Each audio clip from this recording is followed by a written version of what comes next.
1 in 3. That's how many American men will face physical violence, sexual assault, or stalking by an intimate partner.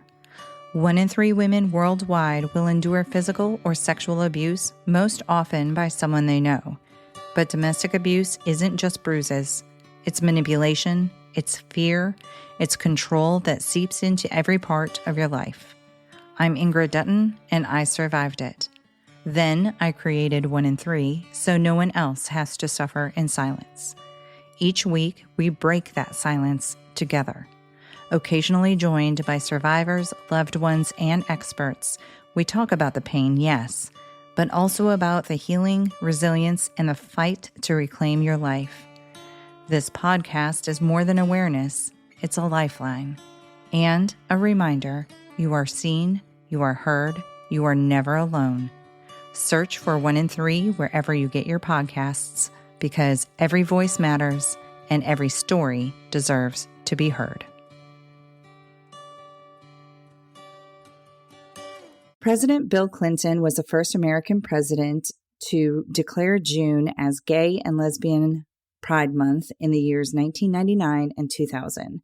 Each year he was in office from 2009 to 2016, President Barack Obama declared June to be LGBT Pride Month. In 2021, President Joe Biden declared June to be LGBTQ plus Pride Month. Pride is celebrated throughout the world during different months, but more countries are beginning to recognize Pride in June. Brenda Howard, who is considered the mother of Pride, coordinated the first Pride March. June has been designated Pride Month in recognition of the Stonewall riots of 1969. Pride Month is a time of celebration, often marked with parades, community events, festivals, and street parties. This month is also an opportunity for the LGBTQI+ community to recognize progress made in the fight for inclusion, justice, and equality. This is also a time to bring awareness to current issues. Pride Month is also dedicated to memorialize those lost to hate crimes or HIV and AIDS.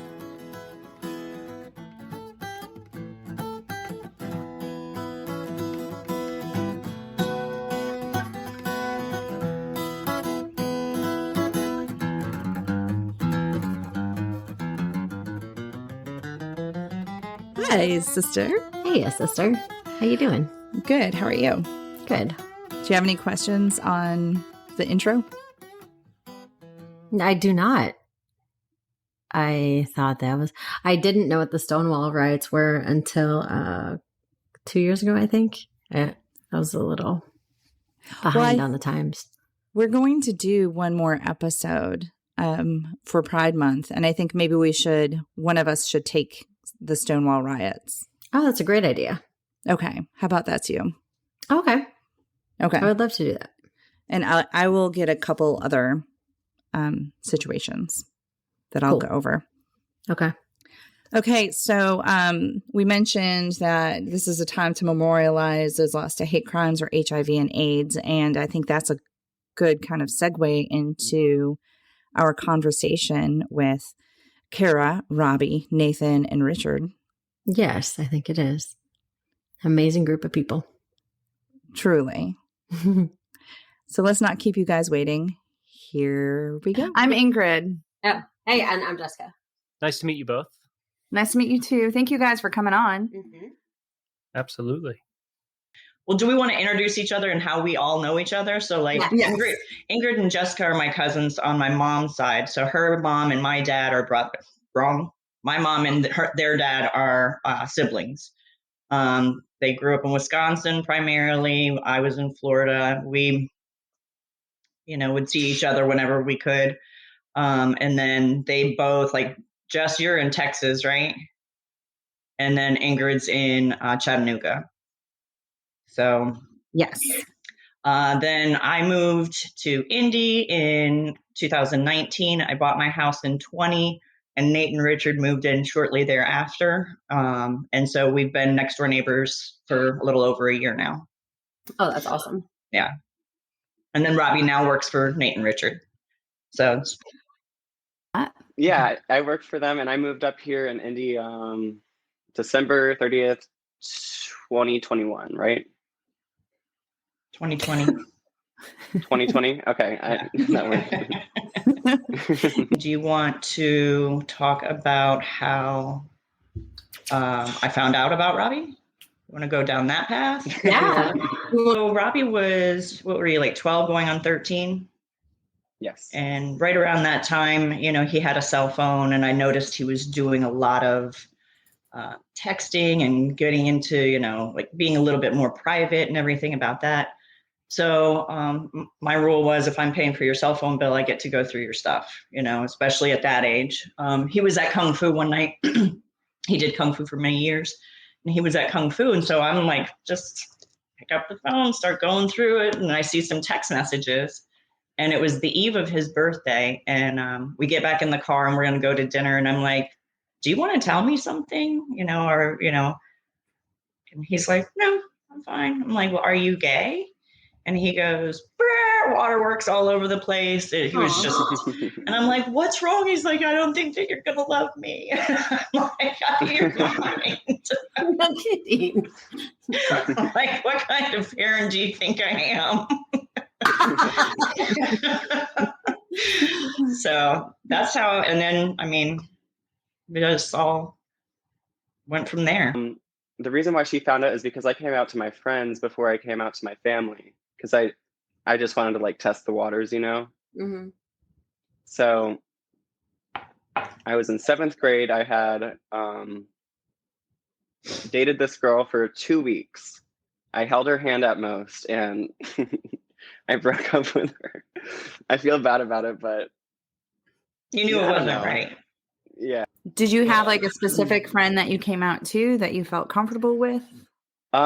No, I just knew it didn't really matter at the end of the day. And I knew that my community was accepting enough, and we've evolved to a point where it's not as judged as it was like in the 80s or 90s. like 90s. Yeah. I felt fortunate enough to like experience that side, and it was so easy for me, but I just felt scared to like, come out to my family, because family's closer than friends, I feel like. So like judgment hurts a little bit more. Mm-hmm. Did you know before you were dating that girl, or did that kind of? No, I knew since I was 3. Oh, really? Yeah, since he was young too. Did you? Okay. Yeah. Mm-hmm. Yeah. So had you had like an idea of how you're going to tell your mom about it, or like did you just not think about that part yet? So previously, I actually texted her like in the middle of the night because it was bothering me one night. I knew her password, and I got so embarrassed. I like went in her room and I unlocked her phone and deleted the text. I did not know that one. That face was priceless. Did you tell the rest of the family right away, or? It kind of just like snowballed of like, I want to say like before I graduated middle school, everyone in the family knew. Did anyone have a bad reaction? Nope. Good. How about friend-wise? Because we would have a problem with that. You do know his mom, right? Yeah. You met his mom. What about friends or any other peers? So I told people when I was in 7th grade, and I had just come from a fundamental school in 6th grade. So I didn't really know a whole bunch of people, and I really didn't care what their opinion was. So I made a bunch of friends just like being my genuine self, if that makes sense. So I had a tight like friend group that would defend me if anyone was rude to me. Yeah, and my biggest thing though is like he and I went to the same high school, obviously many years apart. And back when I went there was a lot of gay shaming. People did not care for, anybody out of the, Caucasian race. It was just, it was rough back in the 90s, even though it was supposed to be better, it was maybe better than the 60s and 70s, sure, but not what I wanted my son to go through. And I was like scared. Did you get any feedback at all from other parents at all, Kara? Nope, nothing. It was for me so like refreshing to be in that time, and that he had such a positive experience for it. because, like I said, that's not what I was expecting from that hometown, honestly. Was that a similar experience for you guys, Nate and Richard? Not at all. And I'm going to go because I know that Richard's coming out story is a lot more like heartwarming than mine is. I grew up in the southern border of Indianapolis. And the thing you have to know about Indianapolis as a whole is, it's the only metropolitan area of Indiana, but for the most part, the entire the entire state is just rural. And so being Black and being gay were just things that like didn't really want to be in this state. And so for me growing up, it was always kind of survival mode. And I grew up in a very religious family. So I just, it was really a very much don't ask, don't tell kind of thing. I'm sure my mom knew ever since I was a kid. I was really big into like Sailor Moon as a little one. That's kind of like a big deal for anyone. But what had actually happened was, in high school, I started to eventually start to become more comfortable with who I was. And that was also around the advent of Facebook. If y'all remember how Facebook was back in like 2010, 2011, not exactly the highest tech platform out there. So it was my senior year. I had just started dating my first boyfriend, who really thought it was important for us to say that we were official on Facebook. And I definitely use that in air quotes. And so I was like, oh, you know what? That's fine. That's totally fine. I don't really want to do that because nobody knows. I'm sure everyone knew, but like no one knows. So I instead just say that I'm in a relationship. Didn't say like who I was in a relationship with. Just said I'm in a relationship. And just left it at that. I closed my flip phone and went to go hang out with some friends. Apparently, back in the day, what Facebook did was if you said that you were in a relationship and someone else says that they are in a relationship with you, well, it just kind of connects the dots for you. Immediately, I'm out with my friends, just hanging out, and my phone starts blowing up with, oh my God, Nathan, are you gay? Like, who is this guy that it says you're in a relationship with? And, I'm not really looking at my phone until about an hour after like damage is done. And I see all of that and I just start freaking out. Like, yep, well, time to go live in the woods, never to be seen again. I actually missed the next 2 days of school because I just did not want to, I didn't want to deal with any of that. And so I like to joke, a lot of people come out of the closet. I tripped out of it. The next couple of weeks were not super fun. Again, small town adjacent, high school in Indianapolis. I had a couple of friends who did know and they were accepting, but a lot of people were just like, yeah, he was already uncool. So that's just like add another reason. And this is coming from someone who was like the captain of every single sports team I was on. So it was just like, it was not treated as well as it is today. But it was, it ended up getting better. It ended up actually getting a lot better. At this point, like, my dad wasn't really in the picture, who wouldn't have really accepted it anyway. But my mom, she at first was not very cool with it. And then, like about a year and a half later, when I met Richard, I think that being in a relationship with someone like Richard kind of made her kind of come around to it, which I'm really thankful for. And now she's completely cool with it. Like she's completely fine with calling even Richard her son-in-law. First couple of years, she was just like, "Yo, this is Nathan's friend." I think it was little friend for a while. Yeah, it's completely fine. We're in a very different age. An age that apparently Robbie grew up in. Do you have any siblings? I am one of 6.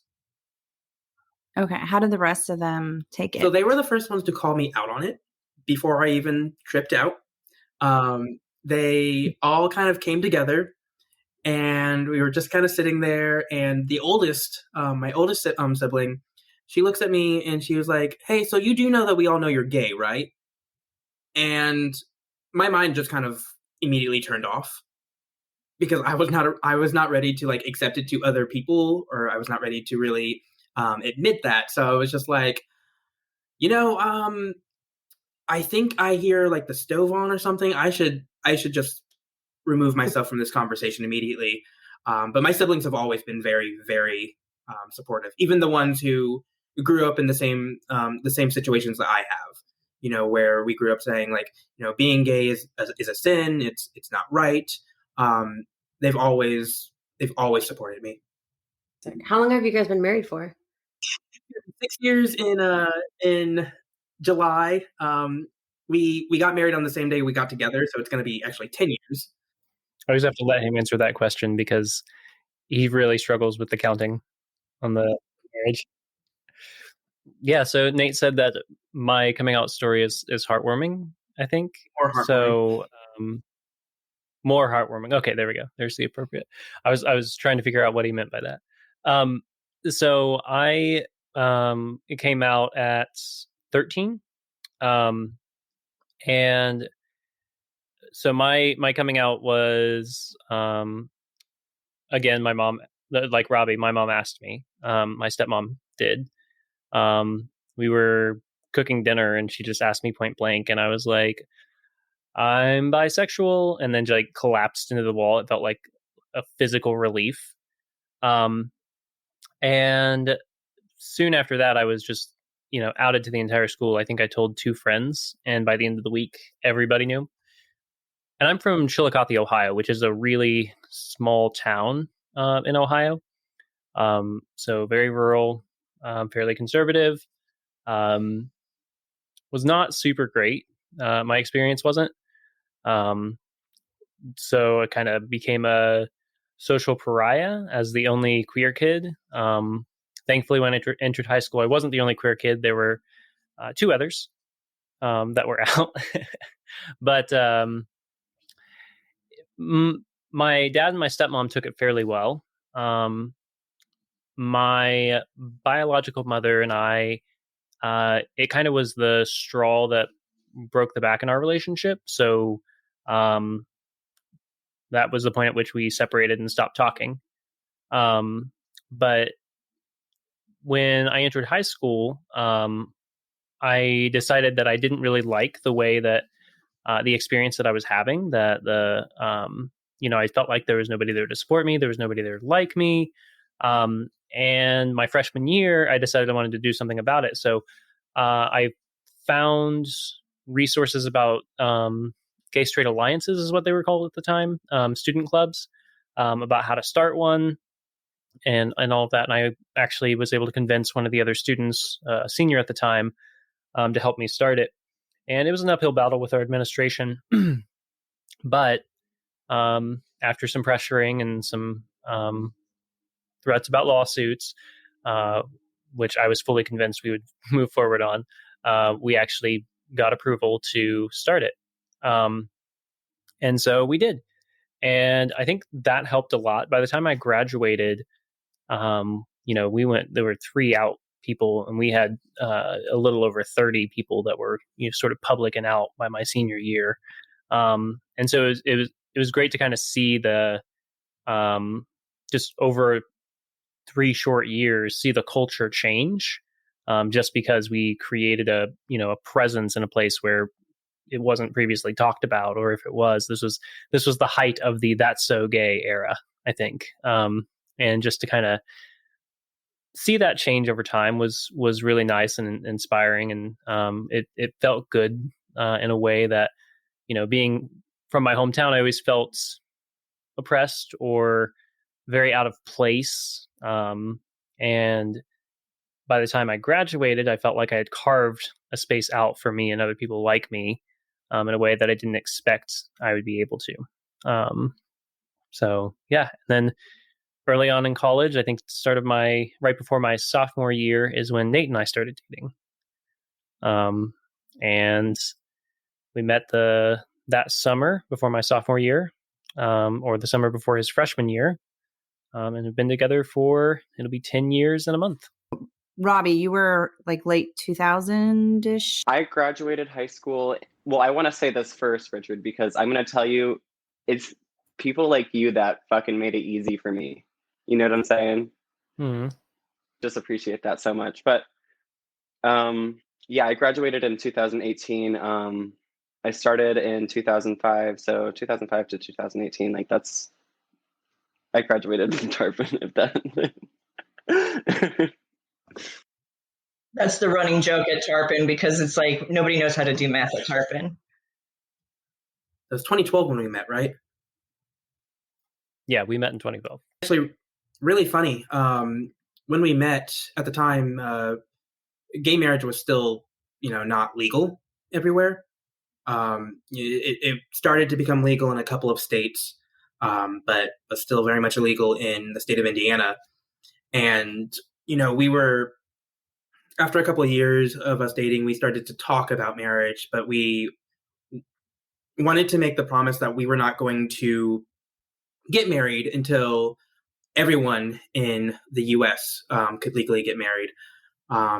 So we started doing a lot of activism and started going to a lot of protests. This was also around the time where a lot of people were starting to protest, like, and other organizations and companies that were at the time very, very anti-gay, and pouring a lot of money into like really horrid things like conversion therapy and the like. And so I remember one time, this was actually really early on, we were at a protest in Columbus, Ohio, holding up these big signs of let us get married or we're going to marry your daughters. It was really fun, but that's also what kind of got Richard was already an activist, as he mentioned, really, really advocating for LGBT rights. And it wasn't really until I met him and really understood the full scope of how not just myself, but how other people like me were being affected, that I really wanted to get involved. So that was a really, really cool time in our life. And it was 2014, when queer marriage was legalized federally. Yeah, that sounds about right. I remember going to school so happy that day and just like so like, because I woke up and I looked at the news and like I saw like LGBT rights, like gay marriage is legalized, and I thought that was so cool. Did all your activism kind of help you like build the blocks for your business? Richard, do you want to? Yeah.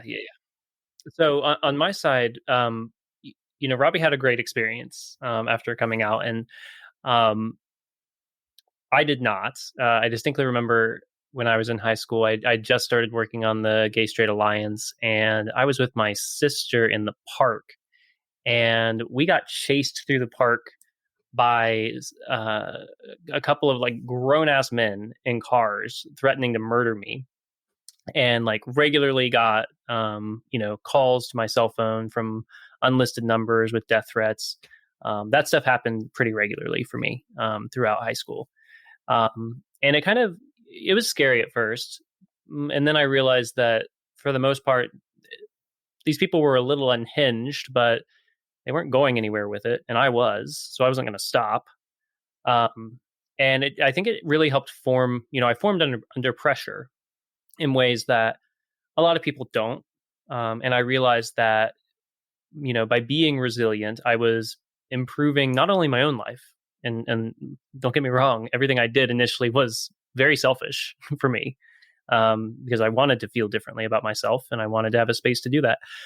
But it helped me understand and recognize really early on that you can make a huge impact on the world around you if you keep doing it. And if it feels wrong, and if everything is, in your being is terrified, there's a good chance that what you're doing is important, because nobody else is doing it, or you're completely unhinged. But, you won't know until you try. But it helped me realize that I can do a lot of good if I keep up with it, and if I do the hard things that I'm capable of doing that others aren't. And I think that's what inspired me to want to do the type of work that we're doing today.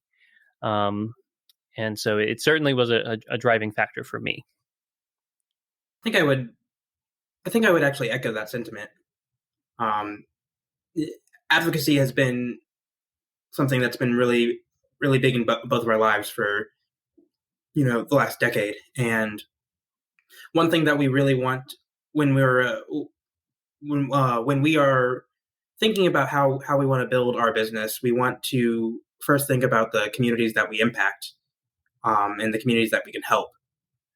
So we really kind of look at, okay, what are the experiences that we had, both the positive and the negative, and then how can we probably mitigate the negative experiences that others have had, such as having, adequate support for, men who have sex with men or other people in the queer community.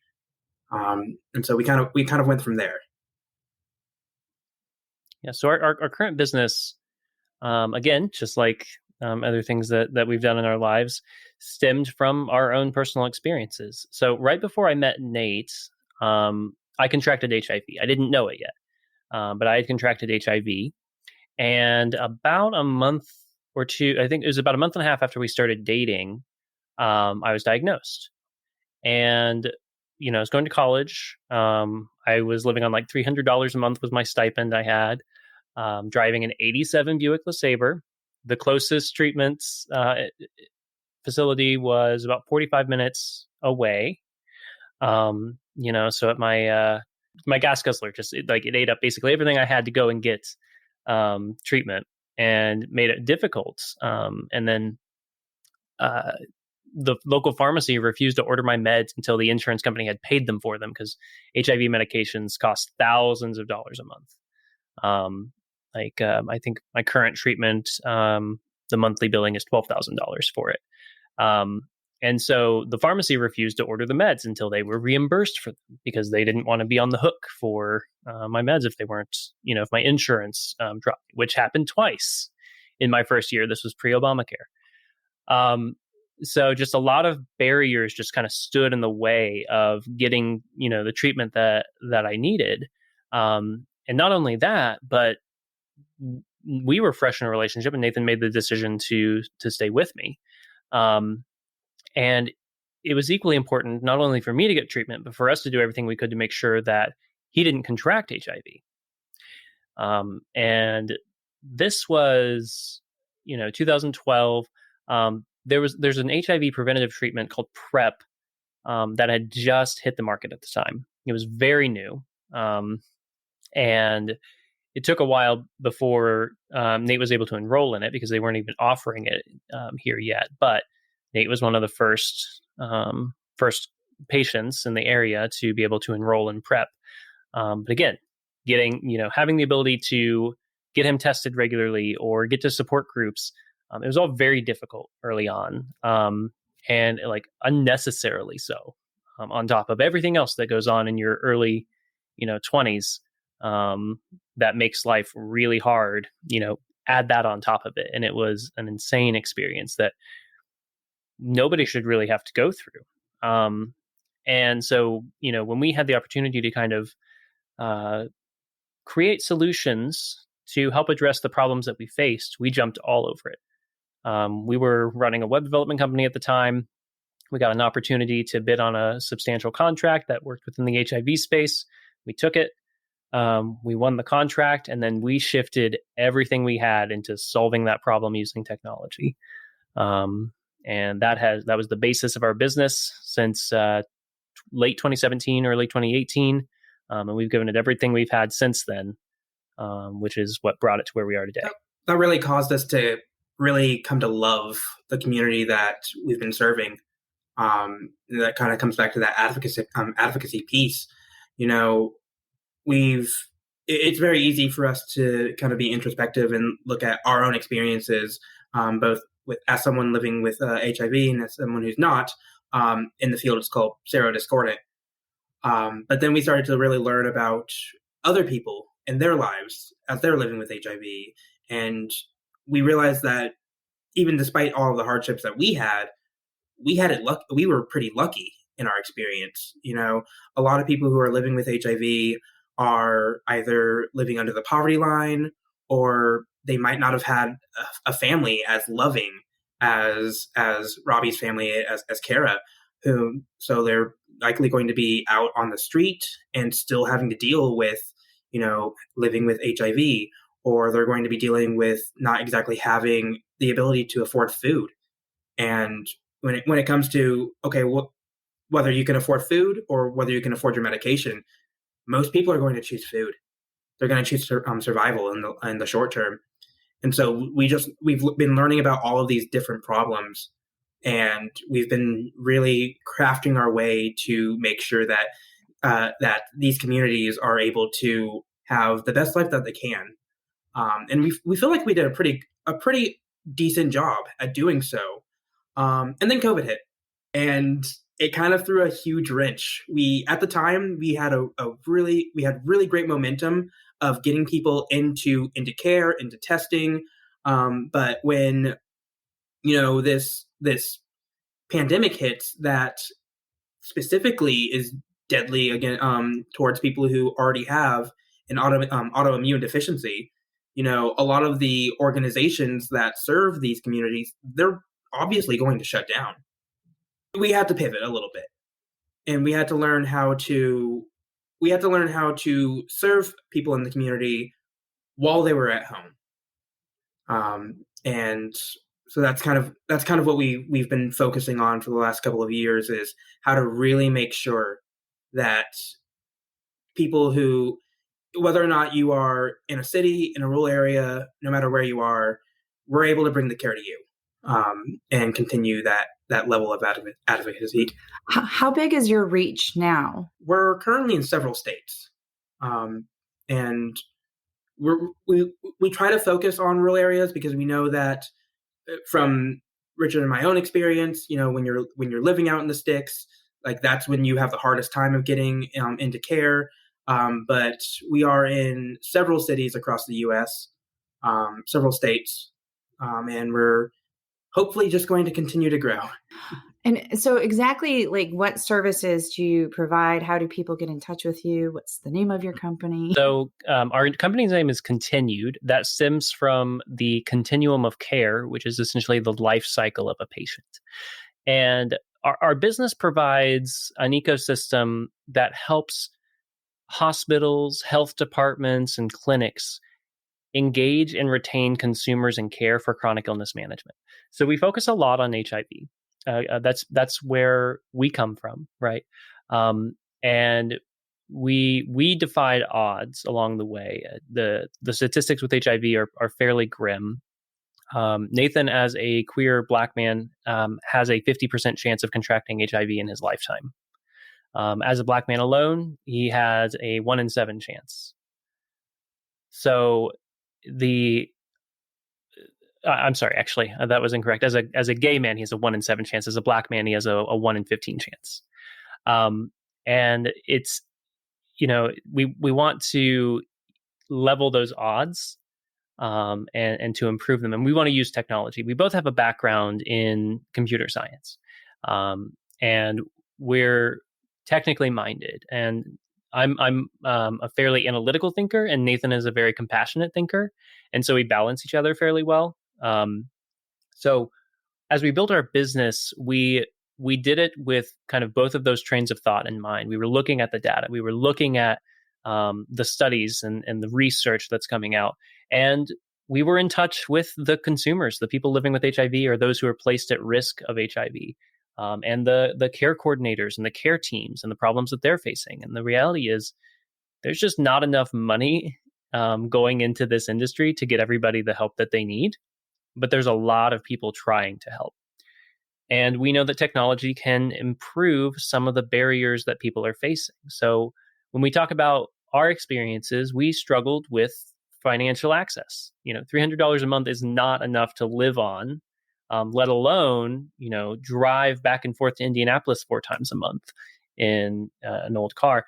The pharmacy made it incredibly difficult to access the medication. So there were several times where, I went without meds for several days, which is not good when you're trying to fight an illness that's constantly trying to kill you.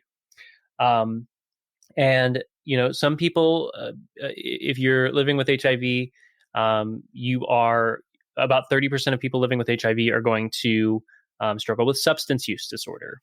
If you are living below the poverty line, you're already predisposed to substance use disorder. You're also much more likely to struggle with things like diabetes or other comorbidities. And so there are a lot of different things weighing against you to begin with. And there are a lot of things that can be done to address that. And that's what we want to do with our company. So the things that we offer are kind of three key points. We engage, we sustain, and engage, retain, and sustain consumers in care. We engage them using digital marketing. So we do advertising to make people aware of HIV, to make them aware that HIV, that anybody can get it. If you're sexually active, you are at risk of contracting HIV. If you've never been tested, you should be tested at least once a year. If you're in a higher risk category, like a person of color or a queer person, you need to be tested every 3 to 4 months. And we use ads to inform people. And then we give them the ability to directly schedule with the closest center to them. We do online scheduling. We make it really easy. Once you click on one of our ads, you can be fully scheduled for a test, oftentimes same day within 60 seconds.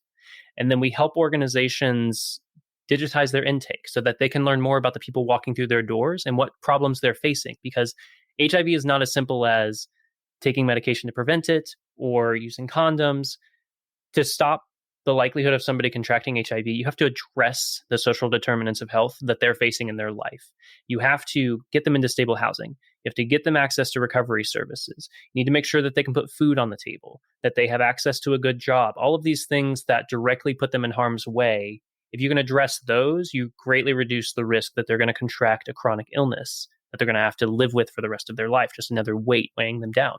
So the more care coordinators and care teams can see the problems that people are facing as they walk through the door, the more they can get them referred out to other services that are going to help them prevent an illness.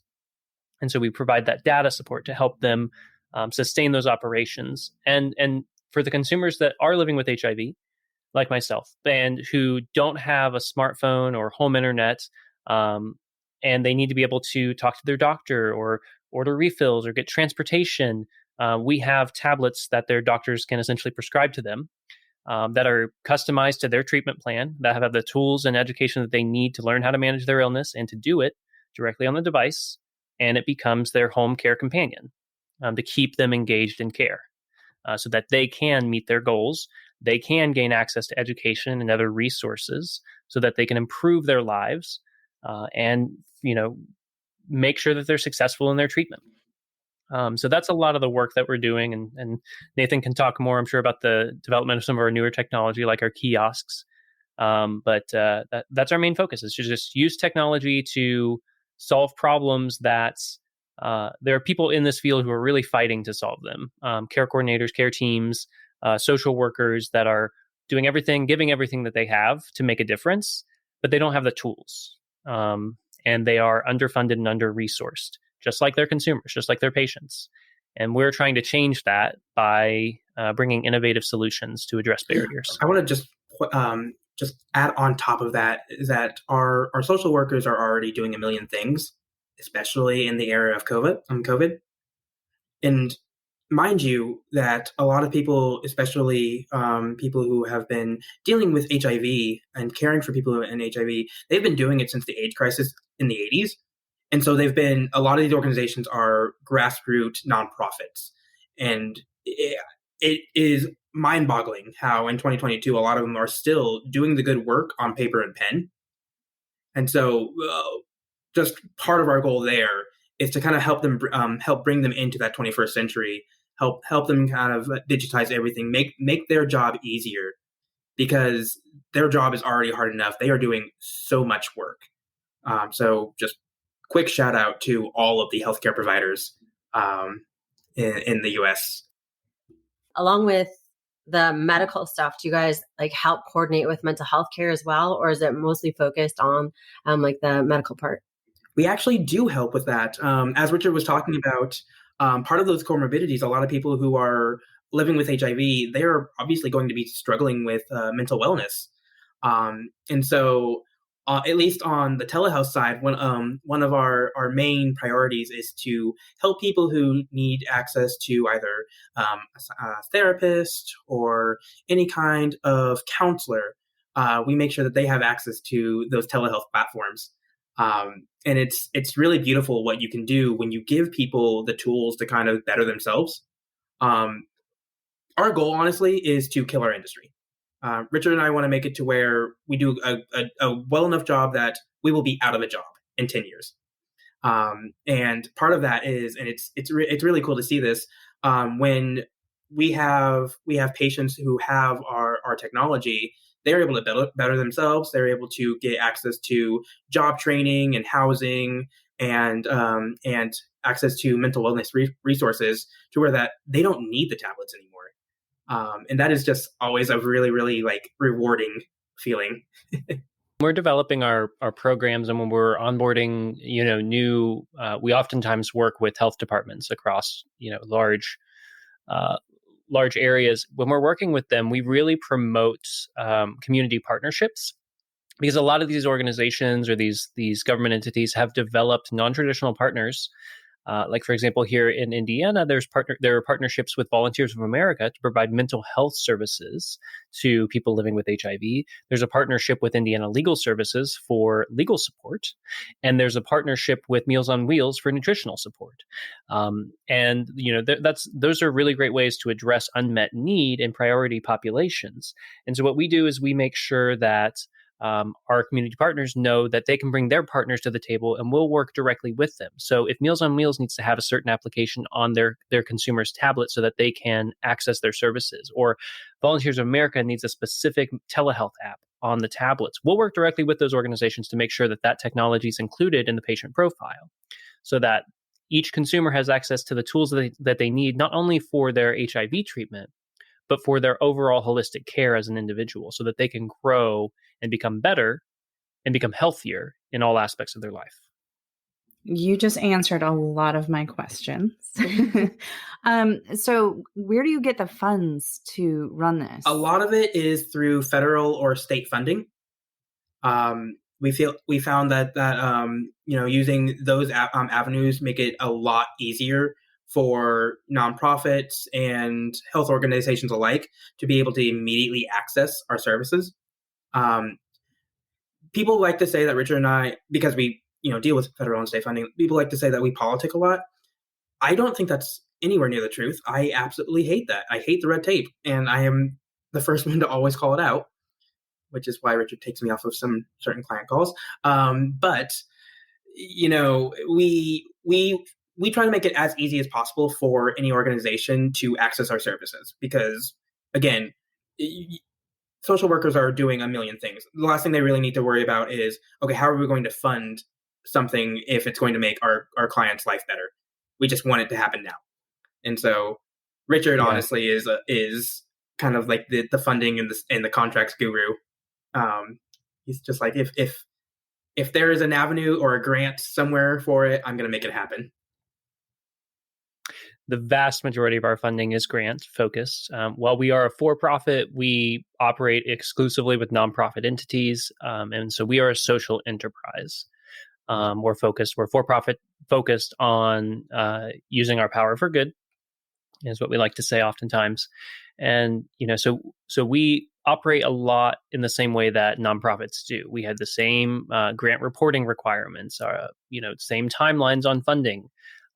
Oftentimes what's happening are that the dollars are, if they're not going directly from a government entity to us to then be, to provide services to an organization, they're going from the government entity to the subrecipient, the organization, and then to us. But in either case, we're providing the same services, same level of reporting. Our job is to make their jobs easier, provide better access to data, and help them better understand their consumers' needs. So at the end of the day, all we're doing is really bringing information to the forefronts of everybody's workflows, so they know in real time what's happening, and they can be responsive and proactive rather than being reactive to the data that they're seeing and they're not getting access to until 6 months later. I was going to ask, what do you do for networking? You mentioned advertising. Is that geared more toward the patients, or is that geared toward providers to try to establish some kind of connection with providers? Our advertising is geared more towards the patients to get them into care. It's kind of a running joke at Continued that we are stellar at marketing for our clients' but we are terrible at marketing for ourselves. Most of our businesses come in through word of mouth. We had a pretty good start in Indiana, and then it kind of went out from there. We are hopefully going to try to get our name out a little more within the next couple of months, but we are just our marketing team is so focused on making sure that our communities are getting into care first, that our personal name is kind of an afterthought, which, as one of the owners, I love and hate to hear that, but also I'm glad that our hours are being spent at least helping people.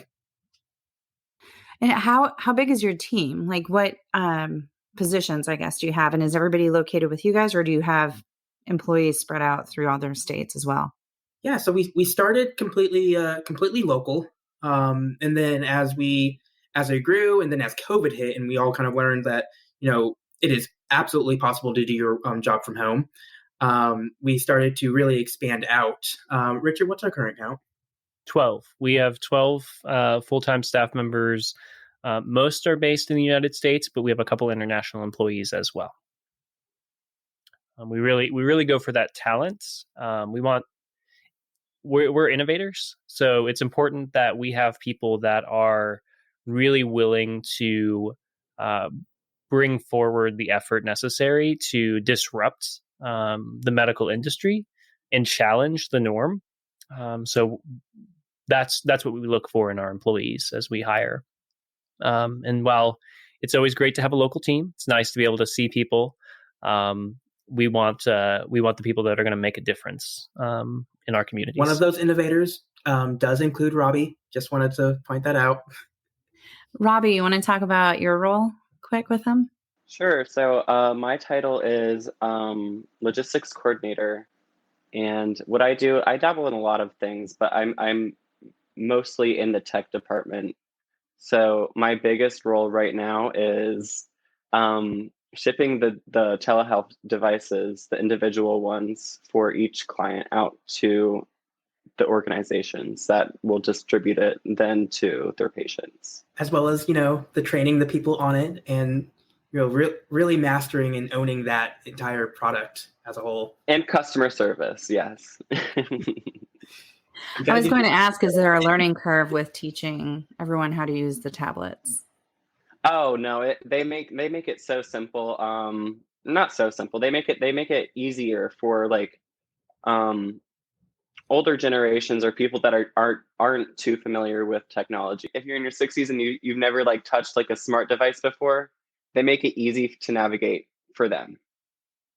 I just want to highlight that when we hired Robbie, we realized that this whole tech literacy thing, the younger generations may be smarter with some technology, but they really struggle with things that we've mastered.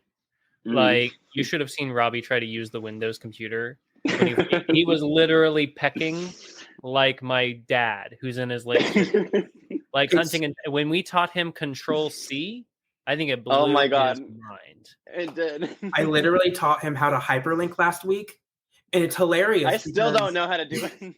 It's hilarious because there are these things we go over, and then we go into how to navigate a smartphone or how to navigate Apple, and he's super, super quick about it, and I'm over here just slowly pressing how do I do this?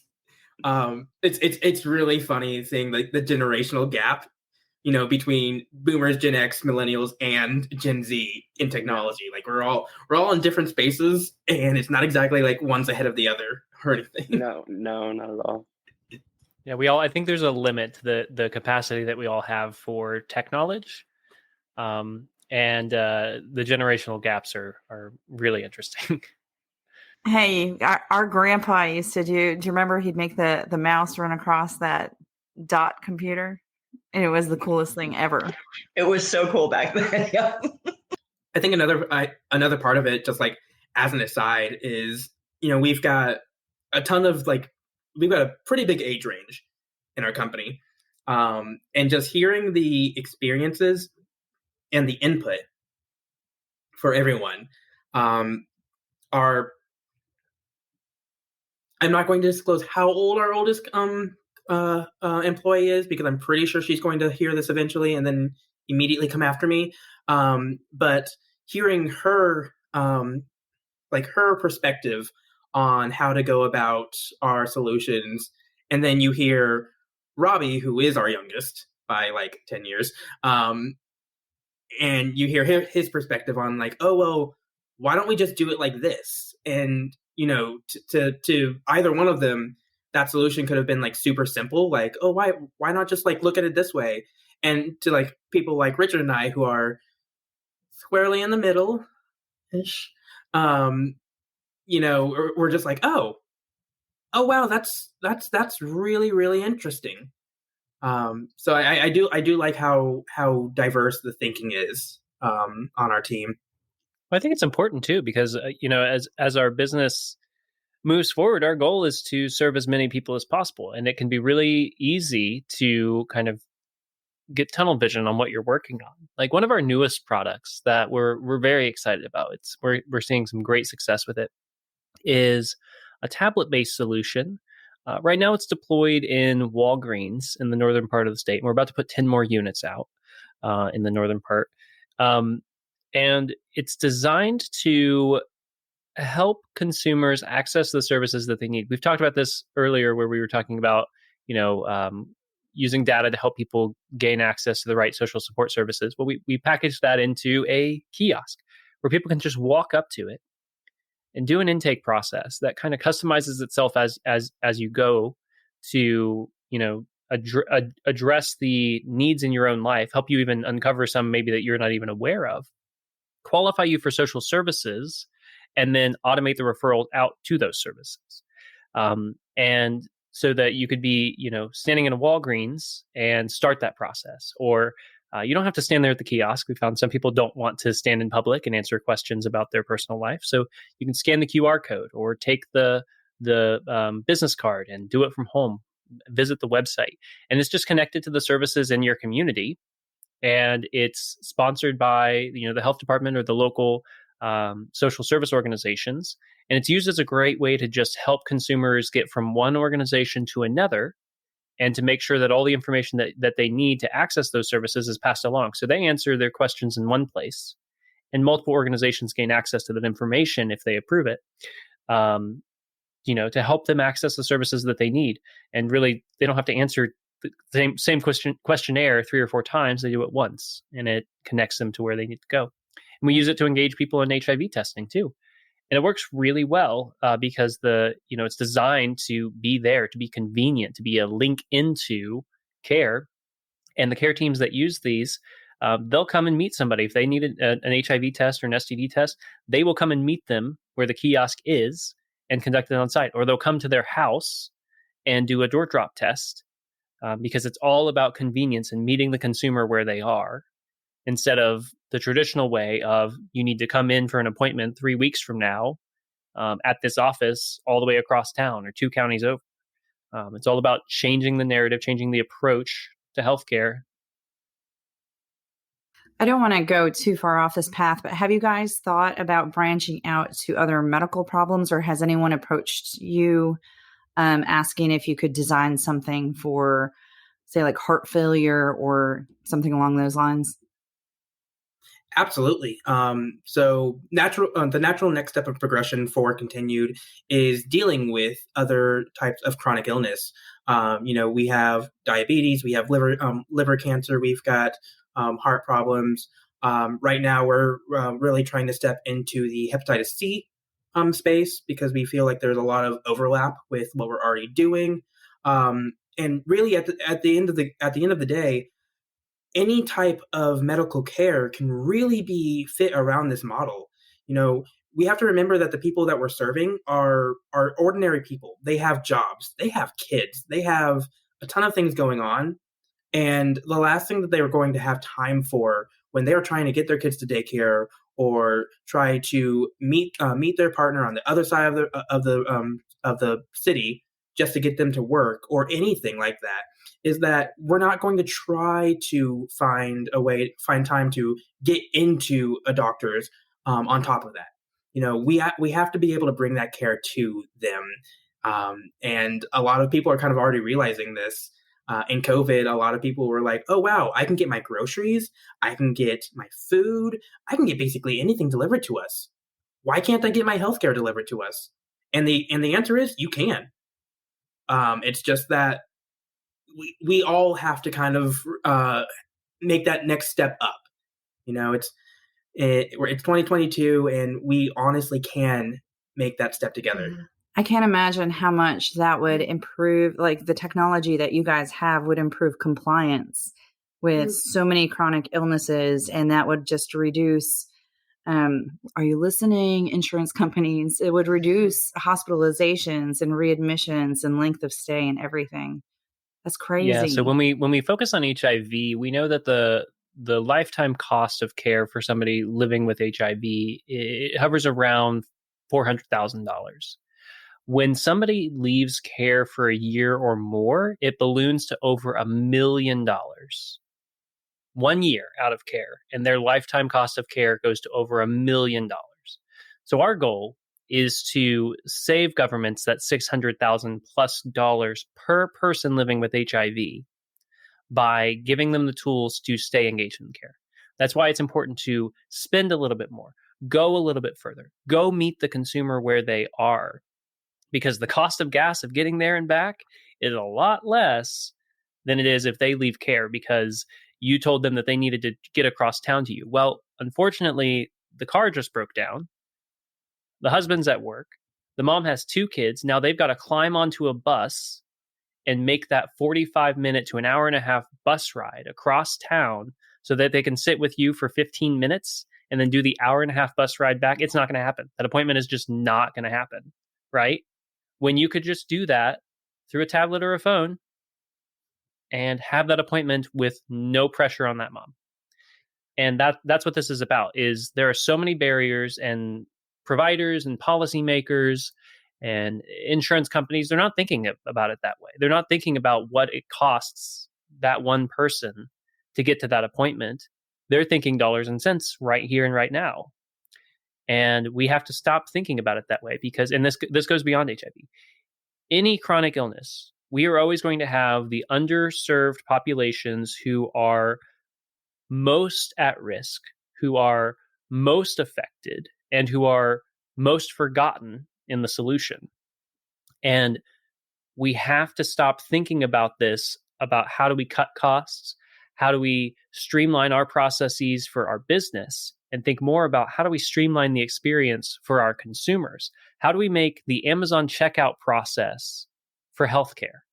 And that's what we're doing, is we want people to feel validated, we want them to feel valued, and we want them to feel accomplished when they complete something, when they level up in their care.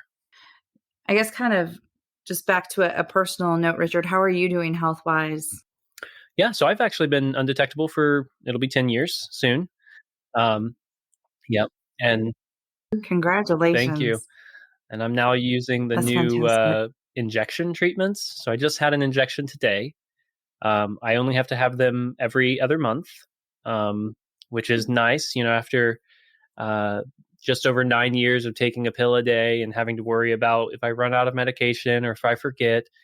It's nice to just go in every 2 months, and the injections aren't great.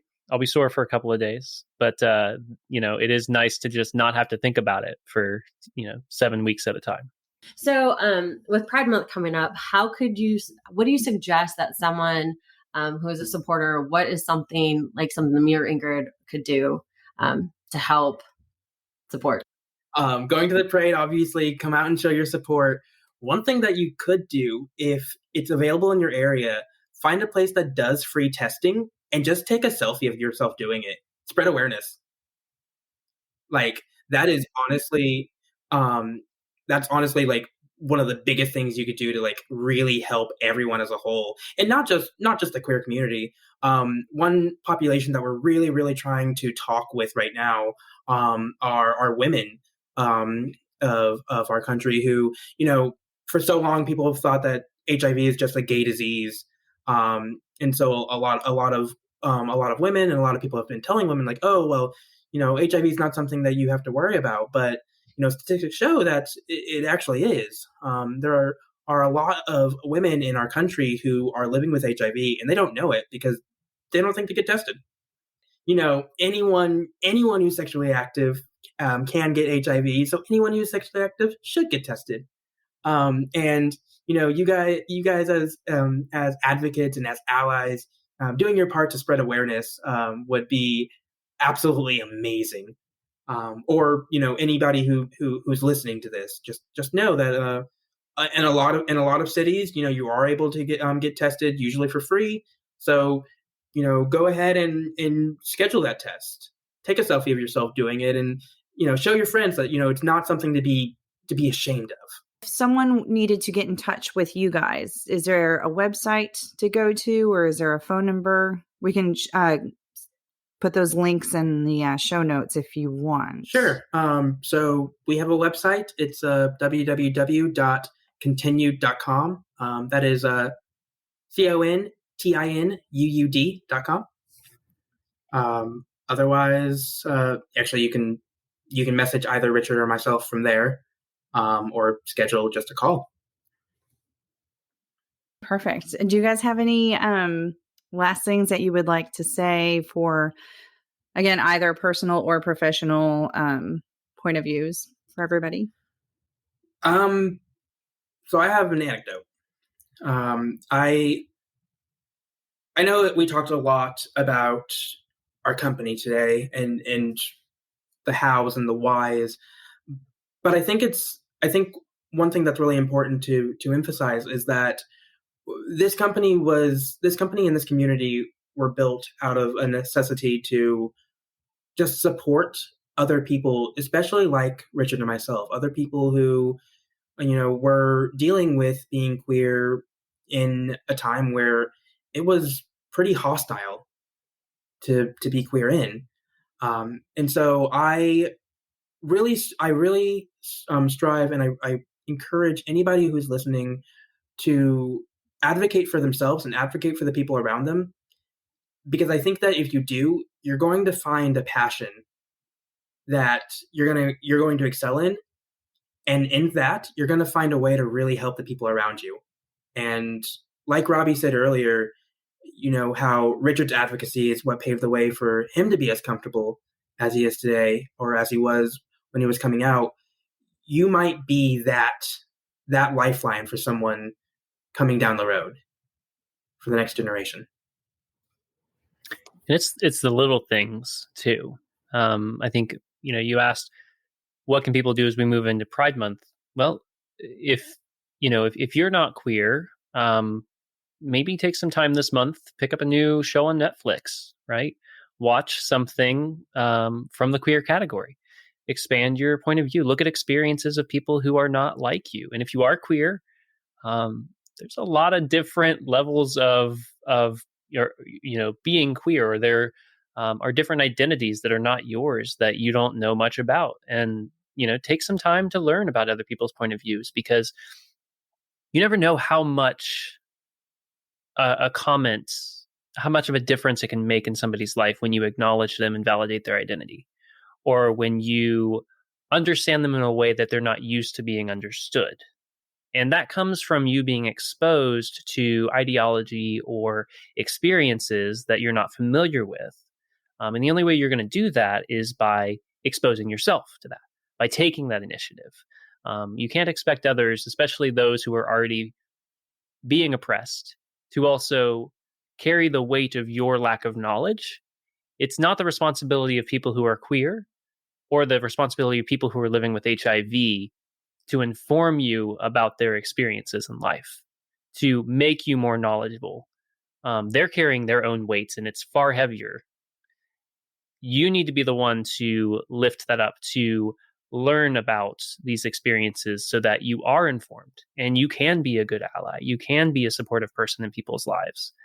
Whether or not it matters to you right this moment, I guarantee you're going to come across somebody who would value that support from you, whether or not you know it. So just take the time, explore some new content, learn some new things, challenge yourself. Everybody's going to be better for it. I have a question, if you guys don't mind. There's people out there that are so closed-minded. How do you engage them into even trying to explore something else? Because they're just with blinders on and they don't want to. They think that's so out in left field. But how do you engage those people to get over those judgments? Hurdles. Yeah. Okay, so Go ahead. Okay. Go ahead. So I would like to just say, like, I respect everyone's opinions. If you keep it to yourself, that's fine. But as soon as you start being rude to someone else, that's when it becomes a problem. So just keep it to yourself. If you feel a certain way and it's like a religious belief or whatever, that's fine. Just don't try to hurt someone else. They have different beliefs. So I have a slightly different approach. I think that you should definitely focus on whatever you put out in the world should only be to lift others up. You should never try to dismantle somebody, their identity or who they are. But I think that it is perfectly okay to challenge people. And I personally find that, to Kara's point, when people have blinders on, oftentimes those blinders have been put up because there's an experience that they've had in their life that challenged them as a person, and it's a safety mechanism now. And so they have a very visceral response to certain stimuli. And that can be, scenarios or aspects of people's identities. For whatever reason, they've been conditioned to believe that it in some way harms them or is a risk to them. And I think the more that you can expose people to a challenge of their belief, you'll wear them down over time. It's not something where you're going to have a conversation on a Facebook thread and suddenly people are going to see the light of day.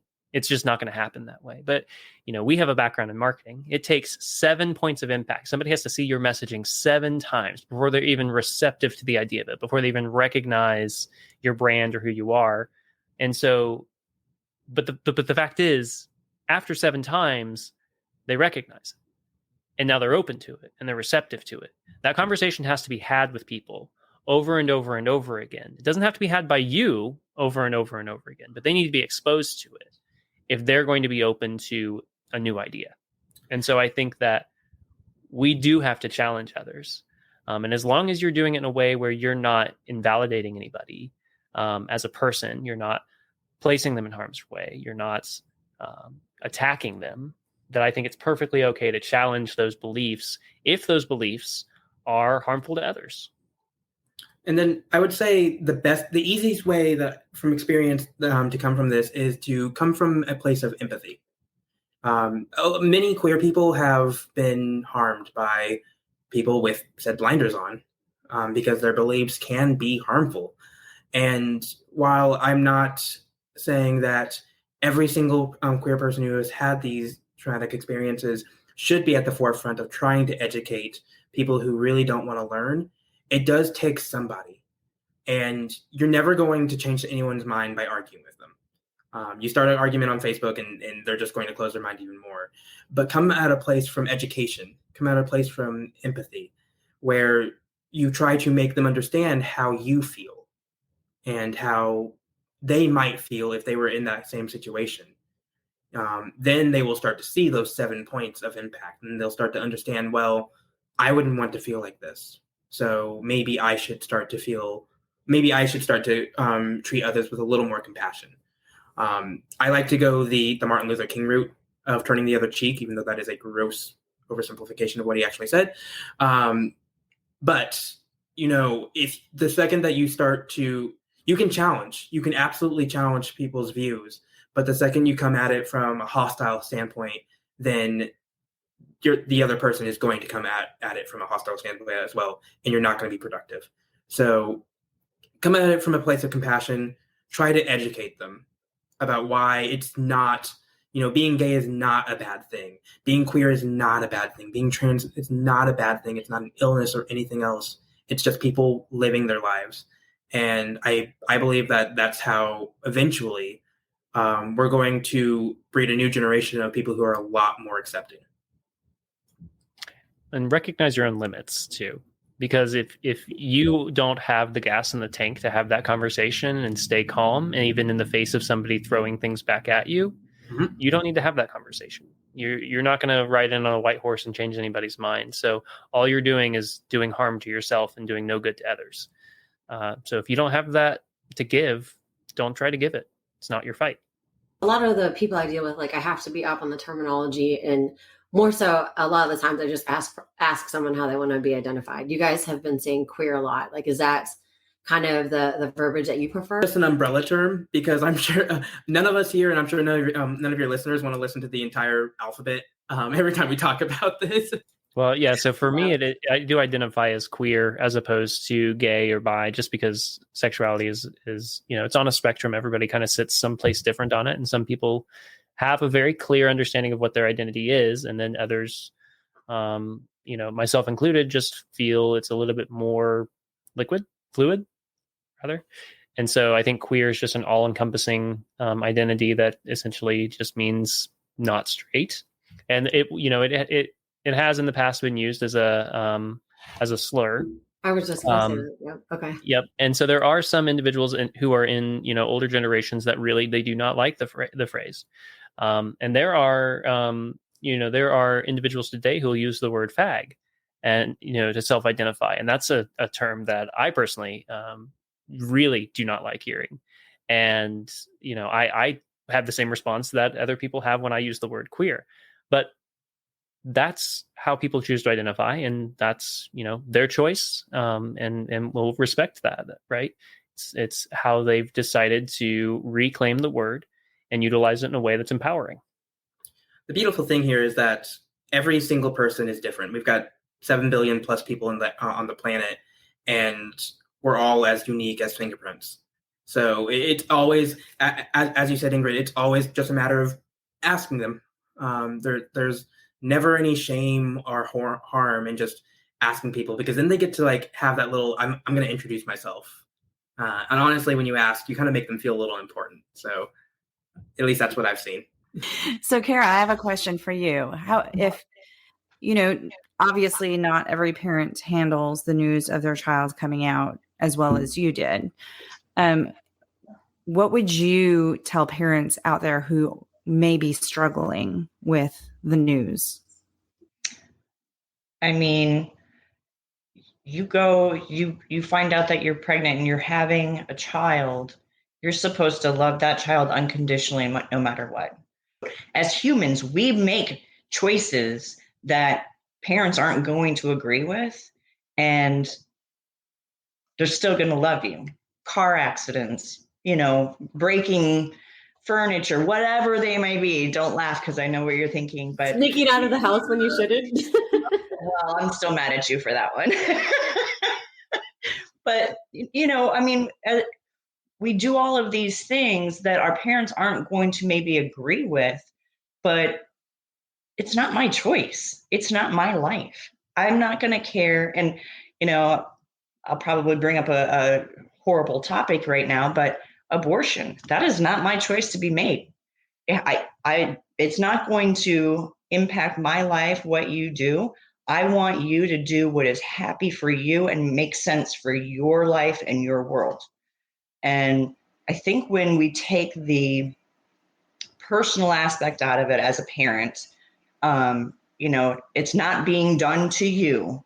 It's not being, nobody's trying to make this choice for themselves, that, nobody's going to choose to be gay and want to be ridiculed or, go through all of the things that you guys have, some people have gone through. I would never do that to my kid. I want to make sure that he has a safe place, if nowhere else. Home should be safe. Oh, stop it, Nate.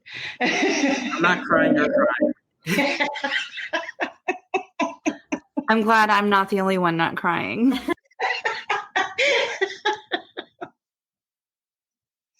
But yeah, I mean, we just have to go back to remembering when the time when you got pregnant and you were so happy and you couldn't wait to see that child.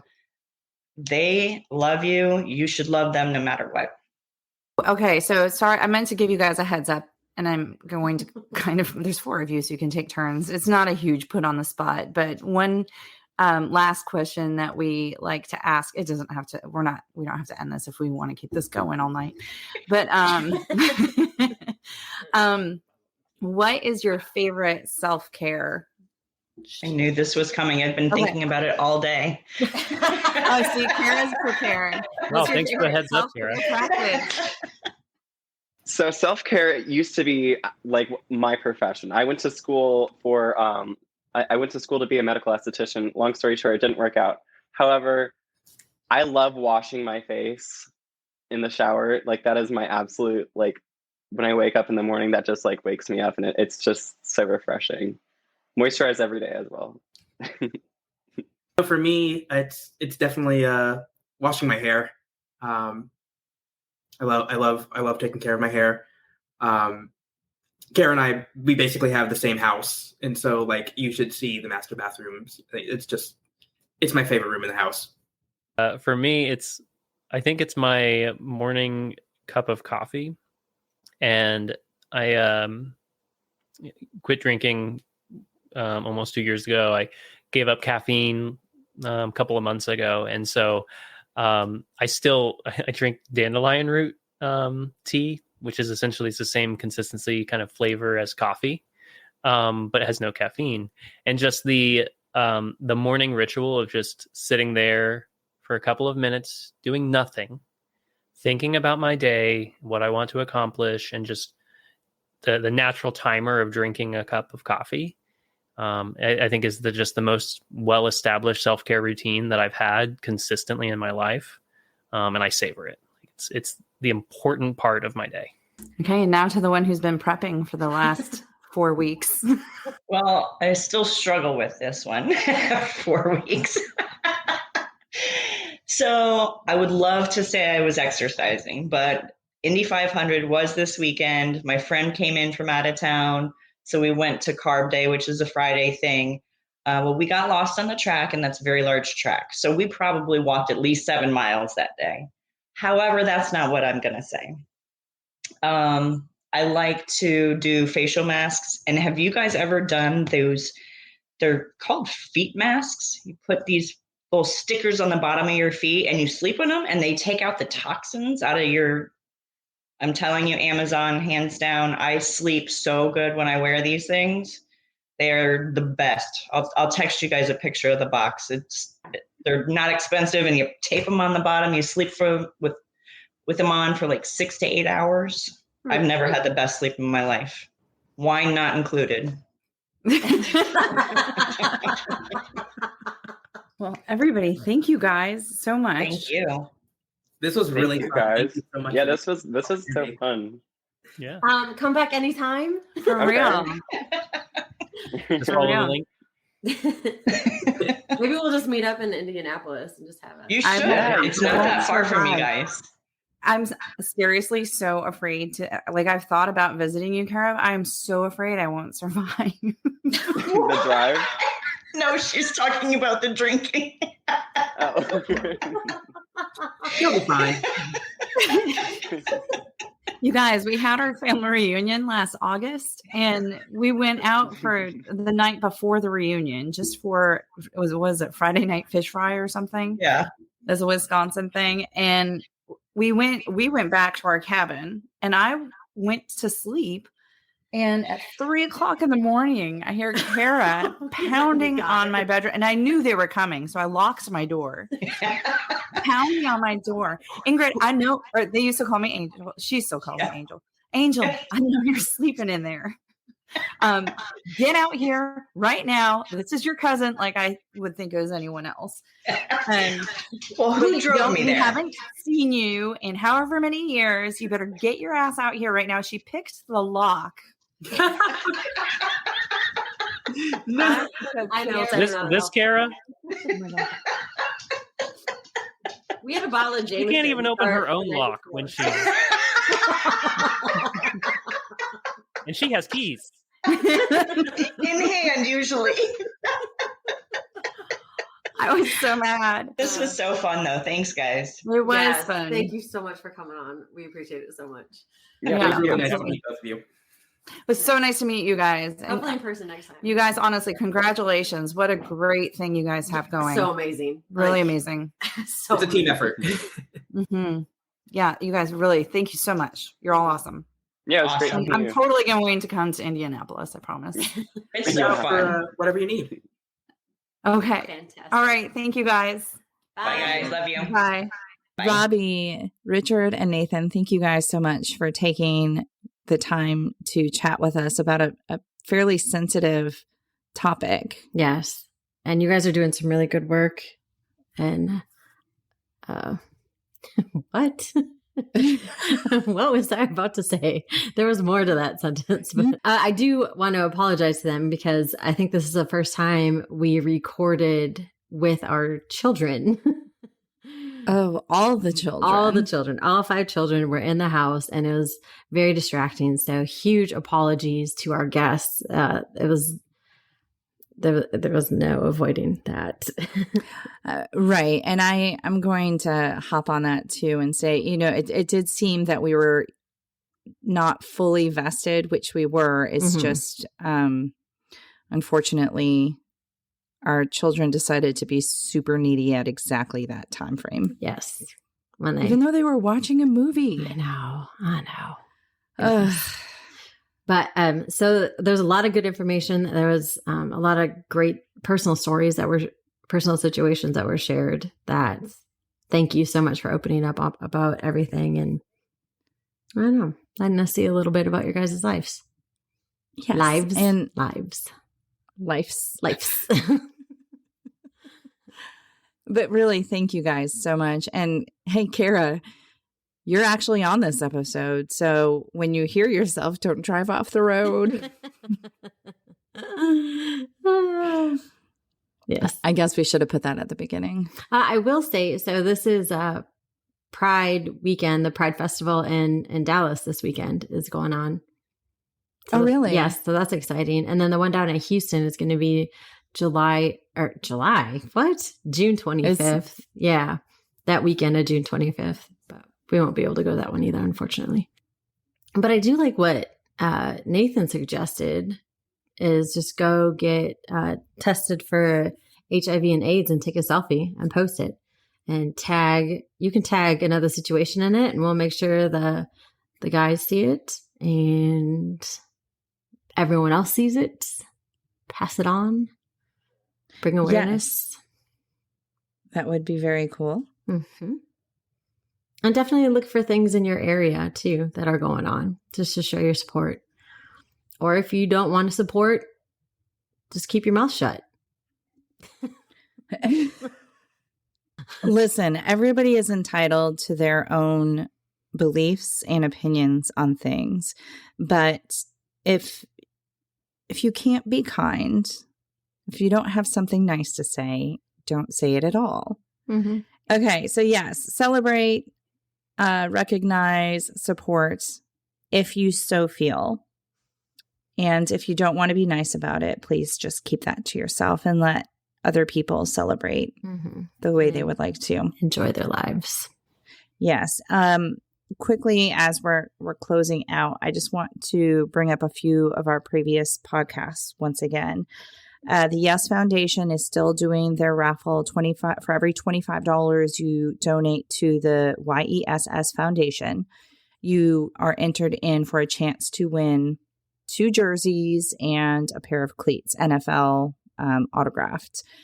And I think, May was Stroke Awareness Month, and that's why they're doing this. But you can check out their website at yessfoundation.org for more information.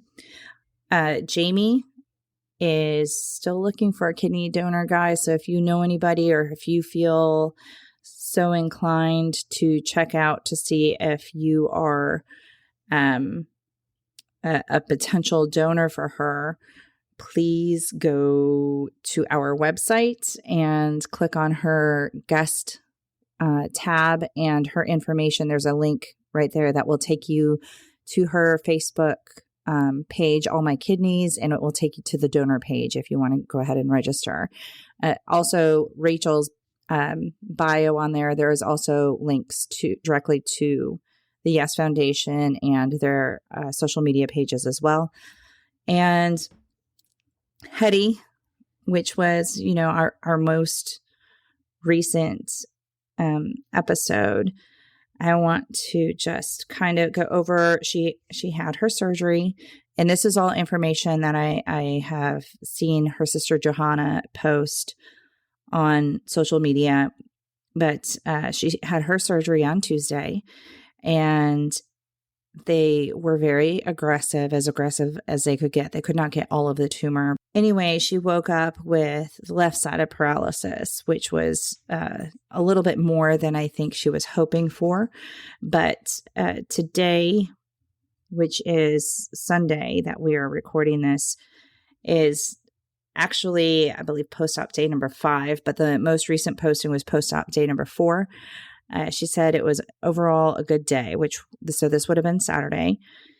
And Hetty was alert for most of the day, as she could pop right up and talk with her visitors. She said she was able to sleep through the night for the most part. She did have some pain, which was a little bit of a challenge the first couple of days, but that sounds like it's under control now. And she is continuing to work with physical therapy, occupational therapy, and speech therapy. And she's starting to get some feeling back in her hand. She is able to raise her arm. She can also bend her wrist on her own, raise it up and down, and wiggle her pinky finger.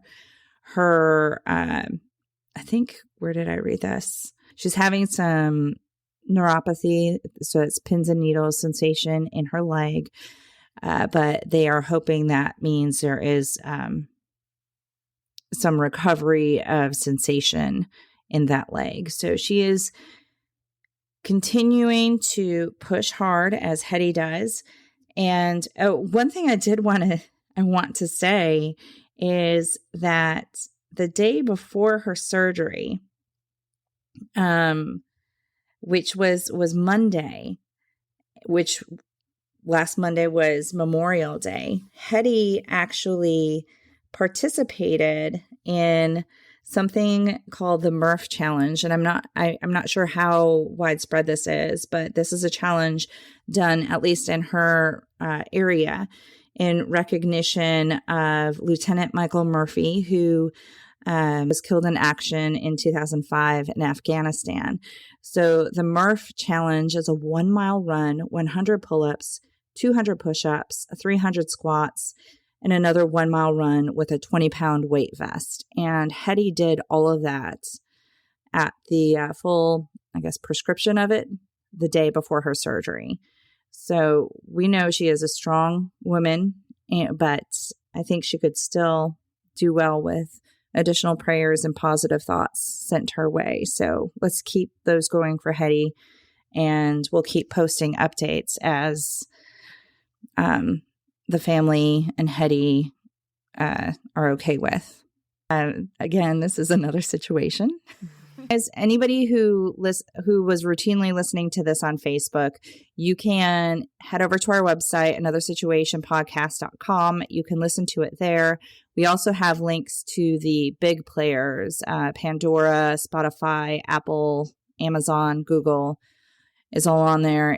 And if you don't like any of those, we are on most of the players now. So go find us on your favorite platform. Subscribe, share, like, send us messages. We're getting the reviews on the website, and we're taking those to heart. Mm-hmm. We have already discussed we're going to try to do some mystery situations coming up.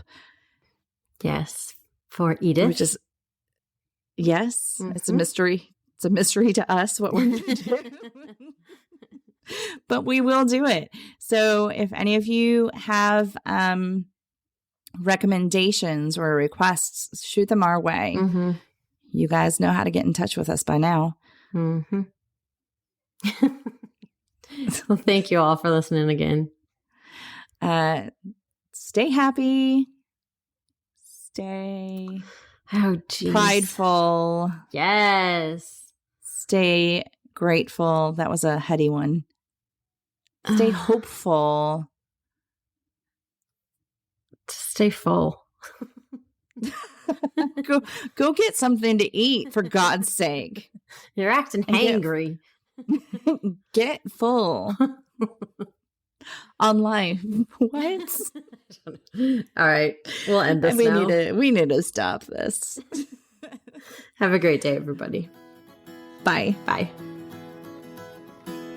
If you would like to reach out to us or submit your situation, please contact us at anothersituationpodcast@gmail.com or find us on Instagram at Another Situation Podcast. We're also on Facebook at Another Situation. Another Situation is produced and edited by Point 5 Pinoy. Music is written and performed by Tim Crow.